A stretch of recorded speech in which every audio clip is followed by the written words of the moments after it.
Assalamualaikum warahmatullahi wabarakatuh. Saya ingin memberikan suatu gambaran kepada para aktivis yang sebenarnya kita mengalami penurunan militansi, mengalami degradasi nilai-nilai aruhul al-jihad, aruhul istijabah, aruhul al-ilm. Itu dikarenakan karena para aktivis yang ada di beberapa kampus menurut saya minim dalam mengkaji sirah nabawi. Karena kalau kita lihat di Manhaj Saroki dalam pengantar yang dibawakan oleh Syekh Munir Muhammad Al-Goban di bukunya menjelaskan bahwasanya turunnya aruhul jihad, aruhul istijabah itu dikarenakan kenapa? Karena tidak ada kajian-kajian seperti kajian sirah. Apalagi sekarang minim tentang kajian fikih, kajian akhlak, kajian akidah, apalagi kajian sirah. Yang menurut Syekh Munir Muhammad Al-Goban di dalam bukunya mengatakan kita harus selalu senantiasa mempelajari sirah. Oleh karena itu, untuk memasukkan sirah nabawi, perlu kita harus pelajari beberapa mengapa Allah Subhanahu wa taala menurunkan nabi yang terakhir atau menurunkan Nabi Muhammad di negara Jazirah Arab. Kenapa Allah Subhanahu wa taala mengirimkan nabinya kepada suku Quraisy? Nah, kita harus pelajari secara pendahuluan. Oke, sebenarnya bismillahirrahmanirrahim. Kalau kita lihat beberapa pelajaran yang diambil kenapa Allah Subhanahu wa taala menurunkan nabi yang terakhir di Jazirah Arab? Karena letak Jazirah Arab secara geografis itu sangat strategis dalam menyebarkan agama Islam atau melakukan ekspansi yang tinggi itu strategis, sehingga Allah SWT memberikan suatu para nabinya atau nabi terakhir itu di negara Arab atau daerah Mekah. Dan Allah juga menurunkan kenapa Nabi Muhammad diturunkan oleh suku Quraisy gitu ya. Kalau kita lihat secara jelas Nabi Muhammad itu keturunannya sangat dijaga sama Allah Subhanahu wa taala. Karena dipilih oleh Nabi Ibrahim, secara kita tahu bahwa Nabi Ibrahim adalah kekasih Allah. Setelah itu dipilihkan lagi ke Nabi Ismail sampai ke kabilah-kabilah atau Bani Manaf, dan sampai ke Bani Hashim. Yang menurut saya Bani Hashim di zaman suku Quraisy itu Bani yang disegani oleh para Bani yang lain gitu ya.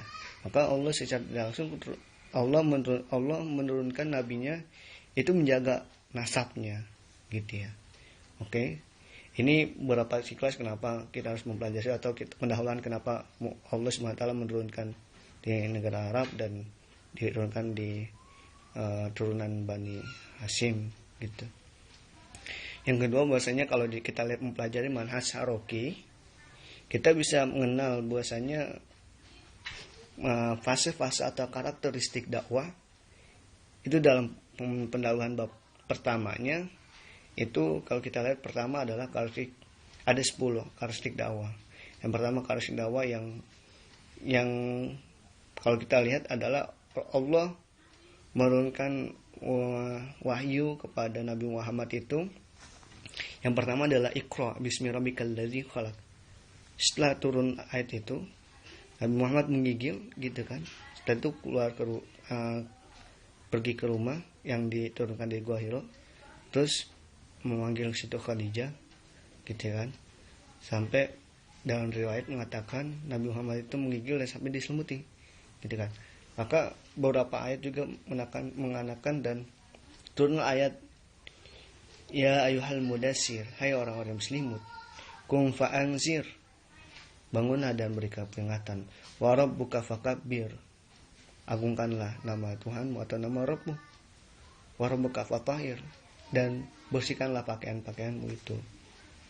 Nah, ini titik tolak atau titik balik Nabi Muhammad itu mendapatkan wahyu yang disuruh Allah itu untuk berdakwah. Karena di situ dikatakan hai orang-orang bersimut, bangunlah dan berilah peringatan, kum fa'anzir warabuka fakabir, dan mengagungkan nama Tuhanmu, berikan peringatan dan sebarkan nama Tuhanmu itu atau nama Rob itu.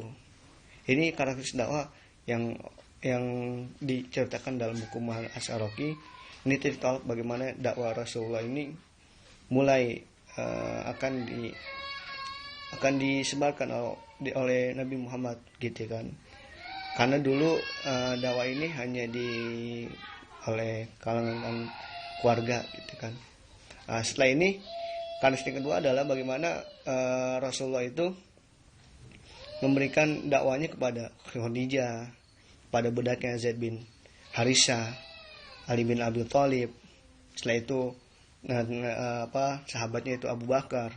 Di sini di bukunya saya Muhammad Al-Ghobani ini diceritakan bahwasanya Abu Bakar ini memiliki suatu karakter yang sangat luar biasa menurut saya ini. Karena ketiga karakter yang dimiliki oleh Abu Bakar ini mampu mengislamkan atau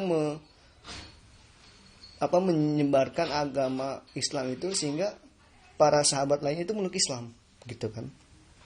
Yang pertama ada kenapa Abu Bakar ini memiliki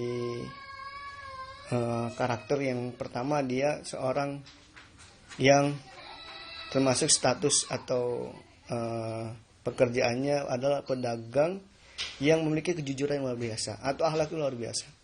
Kedua, dia orang yang fleksibel atau orang yang mampu bermasyarakat. Yang ketiga adalah Abu Bakar mengetahui seluruh nasab yang ada di Bani Quraisy, sehingga para Bani Quraisy dari kalangan Bani apapun, dia konsultannya kepada Abu Bakar, menanyakan bagaimana Bani saya kalau nikah dengan Bani ini seperti apa, kalau ingin berdagang Bani ini seperti apa gitu kan.